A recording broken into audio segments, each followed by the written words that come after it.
Assalomu alaykum aziz do'stlar, Sanur kanaliga xush kelibsiz. Bugungi darsimiz bizning 41-dars. Mavzuyimiz amaliy topshiriqlar. 89-betni ochsangiz, u yerda bizda 6 va 7 vazifalarimiz bor. Biz bularni birgalikda bajarib ko'ramiz. Qani ketdik. 6-vazifamizni o'qiymiz. 14, 13, 27 sonlari ishtirokida 4 ta tenglik tuzing. Bizda 3 ta son berilyapti. Biz bularni ishlatib 4 ta tenglik tuzar ekanmiz. Yaxshilab e'tibor bersangiz, biz 14 13 ga qo'shsak, qiling, birinchi tenglik qilib ko'raylik. Birinchisi 14 qo'shilgan 13 ga. 4 ta tenglik tuzishimiz kerak-da. Hozir hisoblab ko'ramiz. 4 + 3 imiz 7, 1 + 1 imiz 2. 3 ta sonimiz ishlayapti, ya'ni 14, 13, 17. Bu bizning birinchi tengligimiz bo'lyapti. Ikkinchisini qilib ko'ramiz. Endi qarang, 13 bilan 14 joyini almashtiramiz. Ikkinchisida 13 qo'shilgan 14 ga, ya'ni bu yerda ham 7 va 2 bo'ladi. O'zgarmaydi javobi. Ya'ni 13 + 14 27 bo'ladi. 14 + 13 ham 27 bo'ladi. O'zgarmaydi. Ikkinchi tengligimiz bo'lyapti. Endi keling sizlar bilan minus qilib ko'ramiz.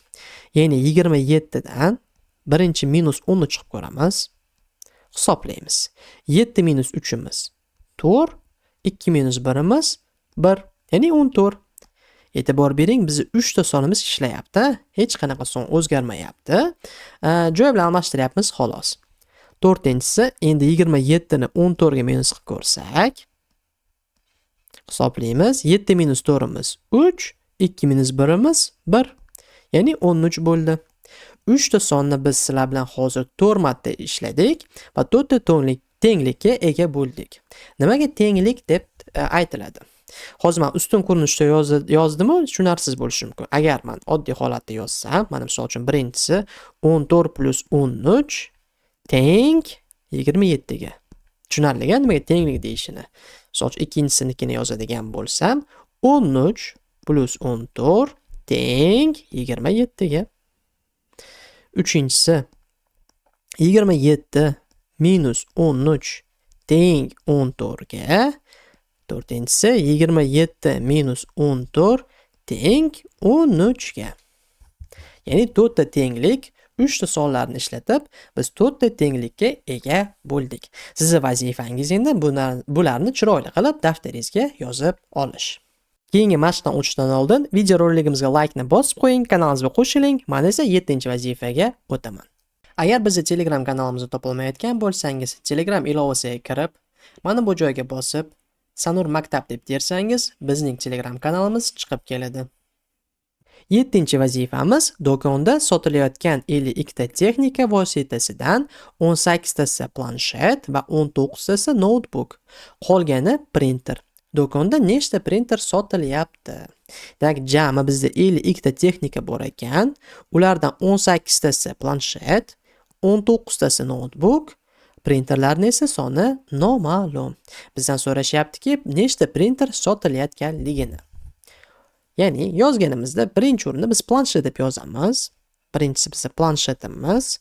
Planshet soni 18 ta ekan. 18 ta planshetimiz bor ekan. Notebookimiz esa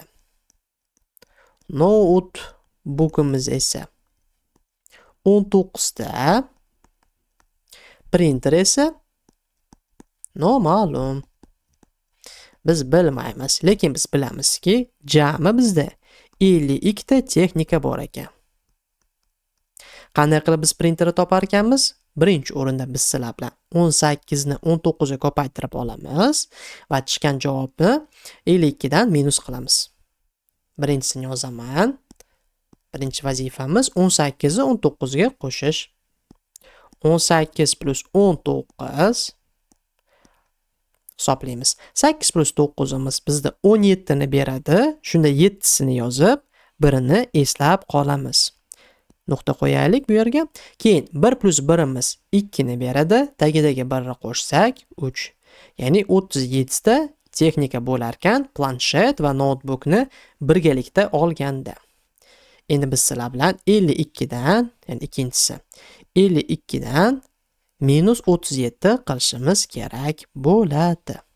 E'tibor bering, 2 minus 7 qilib bo'lmaydi. Javobi 2 7 dan kichikroq. Shunga 5 dan qarz olib turamiz va 5 imiz 2 ga 10 ni beradi. Ya'ni 2 miz endi 12 bo'ldi.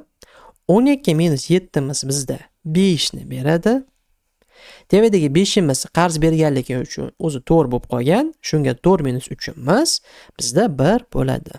Ya'ni 15 ta nimamiz bo'lyapti bu? Bu bizda printerlarimizni soni. Printer. Xatim juda ham xunuk, xafa bo'lmaysizlar. Lekin tushunarli-a? Xo'p, javobi deyman. Javob bizda printerlarning soni 15 ta printer sotilayotgan ekan. Printer deb qo'yasiz. Chiroyli qilib daftaringizga yozib oling. Va shu bilan bugungi uy vazifamiz tugaydi va bu darsimiz birinchi chorakning oxirgi uy vazifasi bo'ladi. Ya'ni matematikani birinchi qism kitobini tugatdingiz. Men sizni tabriklayman.